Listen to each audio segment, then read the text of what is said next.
ለዓለማት እዝነት የተላኩት ነቢይ ተልኳቸውን ማሳወቅ በጀመሩበት ወቅት በ30ዎቹ ዓመታት መጨረሻ ላይ ነበር። በዘር በገንዘብና በሙያ የላቀ ደረጃ ከነበራቸው የቁረይሽ ወገኖች አንዱ ነበረ። እንደ ሰዓድ ኢብኑ አቢ ወቃስና ዑስማን ኢብኑ ዑመይር ያሉ ዕውቅ የመካ ወጣቶች ኢስላምን በቀዳሚነት ሊቀበል አልቻለም። የአባቱ ቤት የማይደፈርና ኢስላምን ብርሃን የማያስገባ ወህኒ ስለነበር ይሆናል። ለመሆኑ ይህ የኢስላምን ጥሪ ከደጃፍ ይመልስ የነበረው ሰው ማን ይመስልሃል? አዎ፣ የመካ ፊት አውራሪና አንድ ቁጥር ጠማማ፣ የሽርክ አጋሪነት ነፍጠኛ፣ የምዕመናን እምነት አላህ የፈተነበት ጨቋኝ ሰው ነበር። ግና ሙስሊሞች ከእርሱ የፈተና መረብ ሳይጠለፉ ቀሩ። ለእምነታቸው ቀናኢና ታማኝ ሆኖ ተገኙ። አቡ ጃህል። የዚህ ጠማማ ሰው ልጅ ደግሞ ኢክሪማ ኢብኑ አቢ ጃህል በመባል ይታወቃል። አሰላሙ አለይኩም ወረሕመቱላሂ ወበረካቱሁ። ዛሬም በሌላ የታሪክ ቪዲዮ ተመልሰናል። ታሪካችንም የሚሆነው የኢክሪማ ኢብኑ አቢ ጃህል ታሪክ ነው። ታሪካችንን ከመጀመራችን በፊት ሰብስክራይብ ካላረጉ የሰብስክራይብ ምልክቷን በመጫን ቤተሰብ ይሁኑ። ታሪካችንን እንጀምር። ኢክሪማ ከቁረይሽ ዕውቅ ሰዎች አንዱ ነው። ጀብደኛ ፈረሰኛም ነበር። ኢክሪማ የአባቱ አራያ በመከተል የነቢዩ መሐመድን ሰለላሁ ዐለይሂ ወሰለም ቀንደኛ ጠላት ሆነ። የመልእክተኛውን ሰለላሁ ዐለይሂ ወሰለም ባልደረቦች በኢክሪማ እጅ ከፍተኛ ስቃይ ደርሶባቸዋል። አባቱን ለማስደሰትም በኢስላምና በሙስሊሞች ላይ ብርቱ ጥቃት ፈጽሟል። አቡ ጃህል በዕለተ በድር የአጋሪዎችን ጦር በመምራት ወደ መዲና ባመራበት ወቅትም ኢክሪማ ፊት አውራሪና ዋነኛ የጦር አበጋዝ ነበር። አቡ ጃህል በየቦታው ሰንጋ እያስጣለ ሰራዊቱን በመጠጥ እያስፈነጠዘና በዘፈን እያስፈነደቀ ለ3 ቀናት ቆይታ አድርጓል። ሙሐመድን ሳያሸንፉ ወደ መካ እንደማይመለስ ላትና ኡዛ በተባሉ አማልክቶቹ ስም ምሏል፣ ተገዝቷልም። በልጁ ኢክሪማም ከፍተኛ ተስፋ አድርጓል። ግና የበድር ጦርነት አስደናቂ ክስተት ተስተዋለበት። ላትና ኡዛ የአቡ ጃህል የጣዖት ድምፅ አልሰሙም፣ የሚሰሙም አልነበሩም። ጉዛን ጣዖታት የሙስሊሞችን ቀስት የአቡ ጃህልን ደም ስትጠጣ ልጁ ኢክሪማ ተመለከተ። የመጨረሻው እስትንፋሱንም በጆሮ አደመጠ። ኢክሪማ የቁረይሽ መሪ የነበረውን አባቱን ሬሳ በበድር ትቶ ወደ መካ ተመለሰ። ለሽንፈት በመዳረጉም የአባቱን ሙት አካል እንኳ ወደ መካ ወስዶ ለመቅበር ጊዜና ዕድል አላገኘም። በሚጠላቸው ሙስሊሞች እጅ ቀሊብ በመባል በተሰየመ ጉድጓድ ከሌሎች አጋሮች ጋር ተቀበረ። ከዚህ ክስተት በኋላ ኢክሪማ ከኢስላም ጋር አዲስ ግብግብ ጀመረ። ትናንትን አባቱ ለኢስላም ከነበረው ጥላቻ አኳያ ነበረ ለሙስሊሞች ጠላት ሆኖ የቀረበው። ዛሬ ደግሞ የአባቱን ደም ለመበቀል ቆርጦ ተነስቷል። በበድር ዘመቻቸው የተገደሉባቸውን ወገኖች በመተባበር የአጋሪዎች ሙሽሪክ ልብ በመሐመድ ላይ የጠላትነት ስሜት ይበልጥ እንዲያሳድር ያላሰለሰ ጥረት አድርጓል። የኡሁድ ጦርነት እስከ ተካሄደበት ወቅት ይህን የፕሮፓጋንዳና ቅስቀሳ ሥራ ተያይዞት ነበረ። ኢክሪማ ኢብኑ አቢ ጃህል በኡሁድ ጦርነት ከሚስቱ ኡሙ ሐኪም ጋር በመሆን ዘመቱ። ኡሙ ሐኪም በተለይ በበድር ጦርነት ባሎቻቸውንና ዘመዶቻቸውን ካጡ ሴቶች ጋር በመሆን የተለያዩ ቅስቀሳና ዜማዎችን ታሰማ ነበር። ከበሮ በመምታትም ለጦርነት ትቀሰቅስና ታደፋፍር ነበር። ጀርባቸውን ለመስጠት የፈለገ ፈረሰኛም ደጀን በመሆን ስትገፋፋ ታይታለች። በኡሁድ ጦርነት ቁረይሾች የቀኝ ክንፍ ፈረሰኛ ቡድን መሪ እንዲሆን የመረጡት ኻሊድ ኢብኑ ወሊድን ሲሆን የግራ ክንፍ ፈረሰኛ ቡድን መሪ ደግሞ ኢክሪማ ኢብኑ አቢ ጃህል ነበር። ሁለቱ ፈረሰኞች በኡሁድ ጦርነት በነቢዩ መሐመድ ሰለላሁ ዐለይሂ ወሰለምና በተከታዮቻቸው ላይ ከፍተኛ ጉዳት አድርሰዋል። ለአጋሪዎችም ሙሽሪኮች ታላቅ ድል እንዲመዘገብ አድርገዋል። አቡ ሱፊያን የተባለው የአጋሪዎች ሹም ይህ ቀን የበድር ጦርነት ካሳ ነው በማለት ለመፎከር ችሏል። በኸንደቅ ጦርነት አጋሪዎች በመዲና ለረጅም ቀናት ከበው በቆዩበት ወቅት የኢክሪማ ትዕግስት በመሟጠጡ ጓደኞቹን አስከትሎ ምሽግ ሰብሮ ለመግባት ልዩ ጥረት አድርጓል። መካ በነቢዩ መሐመድ ሰለላሁ ዐለይሂ ወሰለም ቁጥጥር ስር ከመዋሏ በፊት ቁረይሾች ከእንግዲህ መሐመድንና ተከታዮቹን ሊቋቋሙ እንደማይችሉ ተገንዝበዋል። በመሆኑም ነቢዩ ከመዲና ተነስተው ወደ መካ ሲቃረቡ መልእክተኛው ያለ አንዳች ቅድመ ሁኔታ እንዲገቡ መፍቀድ እንዳለባቸው አምነዋል። ምክንያቱም ነቢዩ መሐመድ የጦር አበጋዞቻቸውንና መጋደል ያለባቸው ሊፋለማቸው የመጣን ኃይል ብቻ መሆኑን ማሳወቃቸውን ተረድተዋል። ግና ኢክሪማ ኢብኑ አቢ ጃህል እጅ መስጠት አልፈለገም። የተወሰኑ ቁረይሾችን በማሰባሰብ ጦርነት ከፈተ። በወቅቱ ኢስላምን የተቀበለው ኻሊድ ኢብኑ ወሊድ ጋር ተፋጠጡ። አናሳ ፍልሚያ በተስተዋለበት አውደ ግንባር ቁረይሾች ተሸነፉ። የተወሰኑት ሲገደሉ፣ ቀሪዎቹ ደግሞ ሸሹ። ኢክሪማ ከሸሹት ወገኖች አንዱ ነበረ። የኢክሪማ ቅስም ተሰበረ። ተወልዶ ያደገባትንና የተንፈላሰሰባትን መካ ለቆ ፈረጠጠ። ታላቁ ነቢዩ ሰለላሁ ዐለይሂ ወሰለም መሐመድ ኢብኑ አብደላህ ግን ግፍ የሰራባቸውን የቁረይሽ ሰዎች ለመበቀል አልፈለጉም። ነፃ ናችሁ፣ ምህረት አውርጃለሁ በማለት አበሰሯቸው።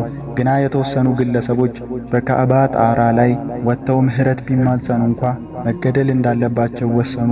የክህደት ጋሻ አቀንቃኞች ነበሩ፣ የጦር ወንጀለኞች። ከእነኚህ ግለሰቦች አንዱና ዋነኛው ደግሞ ኢክሪማ ኢብኑ አቢ ጀህል ነበር። መንገድ በማሳበር ወደ የመን አቅጣጫ ሸሸ። የኢክሪማ ሚስት ኡሙ ሐኪምና ሂንድ ቢን ኡትባ የአቡ ሱፊያን ሚስት የሙአዊያ እናት ወደ ነቢዩ መሐመድ ሰለላሁ ዐለይሂ ወሰለም ቤት አመሩ። ከእነሱም ጋር 10 ሴቶች ነበሩ። ከነቢዩ ጋር ቃል ኪዳን ለመግባትና እስላምን መቀበላቸውን ለማብሰር ነበር ወደ መልእክተኛው መኖሪያ ቤት የመጡት። ቤት ገቡ። ከነቢዩ መሐመድ ሰለላሁ ዐለይሂ ወሰለም ጋር 2 ሚስቶቻቸው፣ ልጃቸው ፋጢማና ሌሎች የአብዱል ሙጠሊብ ቤተሰብ አባላት የሆኑ ሴቶች ነበሩ። ሂንድ ፊቷን ጨምሮ መላ ሰውነቷን የሚሸፍን ልብስ ተጎናጽፋ ነበር።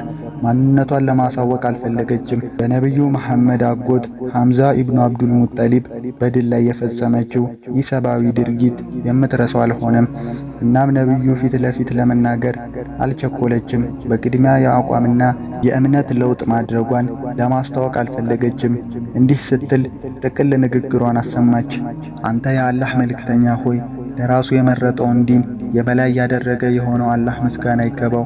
እኔ እንድታዝንልኝና መልካም መስተንግዶ እንድታደርግልኝ እጠይቅሃለሁ። በመካከላችን ያለው ዝምድና በማስታወስ እኔ ከእንግዲህ እውነተኛ አማኝ ሙእሚን ነኝ። ከዚያም ፊቷን በመግለጽ ሂንድ ቢን ኡትባ ነኝ፣ አንተ ያላህ መልእክተኛ አለቻቸው። መልእክተኛውም አላሳፈሯትም፣ ቂምም አልቋጠሩም። በደስታ ተቀብለንሻል፣ አይዞሽ አሏት። ከዚያም ንግግሯን በመቀጠል እንዲህ አለች። በአላህ ስም እምላለሁ የአላህ መልእክተኛ ሆይ፣ በምድር ላይ እንዲከስም የምመኘው ቤት ያንተን ነበር። አሁን ግን ካንተ ቤት በላይ ልዕልና እንዲኖረው የምመኘው ቤት የለም። የአላህ መልእክተኛ ሰለላሁ ዐለይሂ ወሰለም ሌላስ ተጨማሪ ጉዳይ አለ በማለት ጠየቁ። ኡሙ ሐኪም ተነሳች፣ መስለሟንም አወጀች። በመቀጠል የአላህ መልእክተኛ ሆይ፣ ኢክሪማ እንደምታስገድለው በመፍራቱ ወደ የመን ሸሽቷል። ስለዚህም ምህረት አውርድለት፣ አላህ ምህረቱን ያውርድልህና አለች። የአላህ መልእክተኛም ምህረት ተደርጎለታል አሏት። ጊዜ ማጥፋት አልፈለገችም። ታዳጊ ወጣት የነበረው ሮማዊ ባሪያዋን በማስከተል ፍለጋዋን ጀመረች። በመጓዝ ላይ ሳሉ ባሪያዋ ወሲባዊ ጥማቱን ሊወጣባት ፈለገ። እርሷም ብልህ ሴት በመሆኗ አይዞህ ትንሽ እንሂድና ፍላጎትህን አሟላልሃለሁ እያለች አጓጓቸው። የአረቦች መስፈሪያ ወደ ሆነ ቦታ ደረሱ። ችግሯን ገለጸችላቸው። ባሪያውም ከነሱ ጋር እንዲታገት አደረገች። ፍለጓን ብቻዋን ተያያዘችው። በቀይ ባህር ትይዩ ከአንድ ዋናተኛ ጋር በመነጋገር ላይ እያለ አገኘችው። ዋናተኛውም ይህን ባህር የማሻግርህ ራስህ አጥርተህ ከተገኘህ ብቻ ነው አለው። ኢክሪማን በመገረም ከአላህ በቀር ሌላ አምላክ እንደሌለና መሐመድም የአላህ መልእክተኛ መሆኑን ትመሰክራለህ አለው። ኢክሪማም እኔ እንኳ ሸሽቼ የመጣሁት ይህን ቃል ነው አለ። በዚህ ቅጽበት ኡሙ ሐኪም በመድረሷ እንዲህ አለች። አጎቴ ልጅ ሆይ፣ ከኔ ሰዎች ሁሉ የበላይና በጎ አድራጊ እንዲሁም ቅን ከሆነ ዘንድ ወደ አንተ መጥቻለሁ።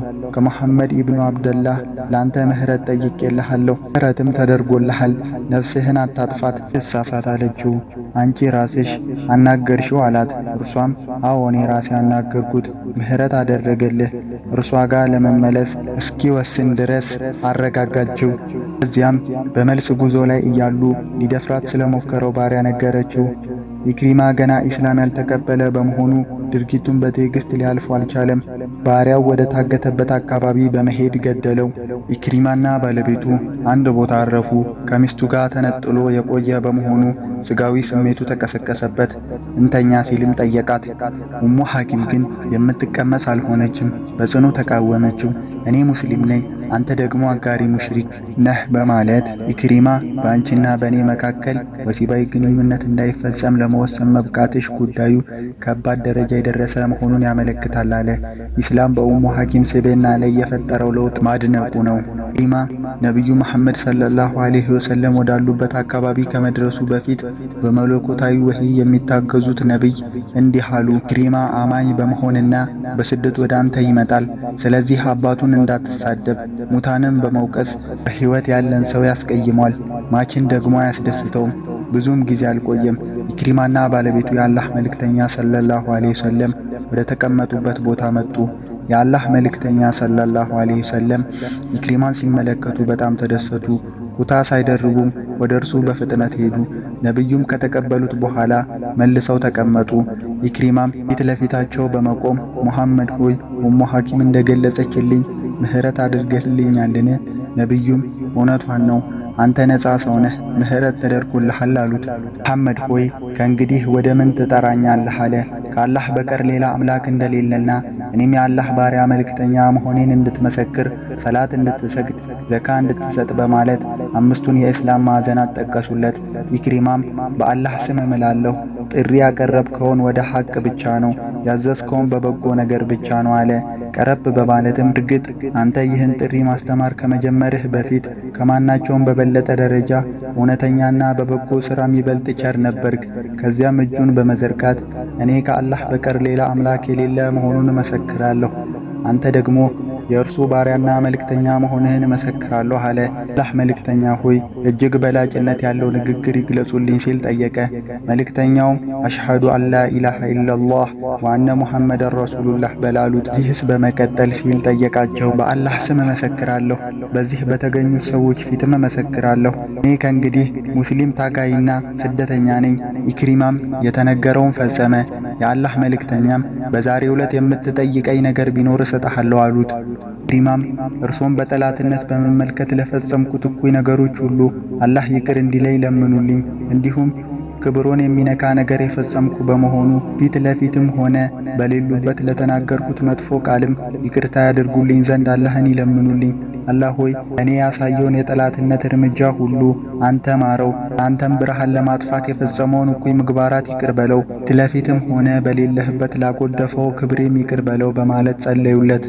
የኢክሪማ ፊት በደስታ ፈካ። እንዲህም በማለት ቃለ መሐላ ፈጸመ። በአላህ ስም እምላለሁ፣ የአላህ መልእክተኛ ሆይ አላህን መንገድ ለማደናቀፍ ወጪ ሳደርጋት የነበረውን ገንዘብ አሁን በአላህ መንገድ እጥፍ ድርብ አድርጌ እክሳለሁ።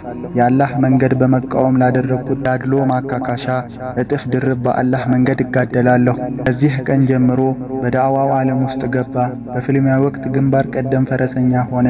በመንፈሳዊ ዘርፍም እጅግ በጣም ለአላህ ታዛዥና የአላህ ኪታብንም በመስጊድ ውስጥ በሚገባ ከሚያነቡት ሰዎች አንዱ ለመሆን በቃ። ቁርአንን ከፊት ለፊቱ ገልጦ በማስቀመጥ የጌታዬ መጽሐፍ፣ የጌታዬ ንግግር በማለት ከአላህ ፍራቻ የተነሳ ያለቅስ ነበረ። ኢክሪማ ለነቢዩ መሐመድ ሰለላሁ ዐለይሂ ወሰለም የገባውን ቃል ኪዳን አላፈረሰም። ኢስላምን ከተቀበለ በኋላ ሙስሊሞች ባደረጉት ፍልሚያ ሁሉ ተሳትፏል። ለውስጥ ተልእኮ በሚዘምቱበት ወቅትም ኢክሪማ ግንባር ቀደም ተሳታፊ ነበረ። በየርሙክ ጦርነት ወቅት ኢክሪማ በከፍተኛ ፍላጎትና ወኔ ለመፋለም ወጣ። ጦርነቱ በተወሰነ እርከን ላይ እንደደረሰ የኃይል ሚዛኑ ወደ ካዲያኑ በመደፋቱ በሙስሊሞች ላይ ጫና ተፈጠረ። ተጨነቁ፣ ተጠበቡ። በዚህ ቀውጢ አጋጣሚ ነበረ ኢክሪማ ኢብን አቢ ጀሃል ከፈረሱ ላይ በመውረድ የሰይፉን አፎት ሰበረው። ከዚያም ከሮማውያን ተዋጊዎች መስመር ፈጠን ብሎ ቆመ። ፊት ለፊት የሙስሊሞች ጦር አዛዥ ኻሊድ ኢብን ወሊድ በፍጥነት ወደ እርሱ በመሄድ ኢክሪማ ሆይ ይህን ድርጊት አትፈጽም፣ የአንተ መገደል ለሙስሊሞች በዚህ ወቅት የሚፈይድ አይሆንም፣ ይጎዳቸዋል አለው። ኢክሪማም ኻሊድ እባክህን ተወኝ፣ አንተ እኮ ከአላህ መልእክተኛ ጎን ተሰልፈህ የመዋጋት እድሎች ነበሩ። እኔና አባቴ ግን ከአላህ መልእክተኛ ብርቱ ጠላቶች ውስጥ የምንፈረጅ ነበርን። ያለፈውን ወንጀሌን እክስ ዘንድ እባክህን ተወኝ፣ ፍቀድልኝ። የአላህ መልእክተኛ በርካታ የጦር ግንባሮች ተጋድለሃል። ታዲያ ዛሬ ከሮማውያን መሸሽ አለብኝ። በመቀጠል ሙስሊሞችን ተጣራ። ለመስዋዕትነትም ለመሞት ከኔ ጋር ቃል ኪዳን የገባ ማን ነው? አጎቱ ሐሪስ ኢብኑ ሂሻም፣ ዲራርና ኢብኑ አልአዝወርና ሌሎች 400 የሚደርሱ ሙስሊሞች ቃል ገቡለት። መሪያቸው ኻሊድ ባለበት አካባቢ ብርቱ ፍልሚያ ያደረጉ። ሙስሊሞች በሮማውያን ላይ ወሳኝ ድል ተቀዳጁ። በየርሙክ አውደ ውጊያም ከሌሎች ቁስለኞች በከፋ ሁኔታ ላይ የወደቁ 3 ሰዎች ታዩ። ኃይላቸው ተዳክሟል። ደማቸው መሬቱን ጃኖ የለበሰ አስመስሎታል። እነኚህ ጀግኖች ሐሪስ ኢብኑ ሂሻም፣ አያሽ ኢብኑ አቢ ረቢዕ፣ ኢክሪማ ኢብኑ አቢ ጃህል ነበሩ።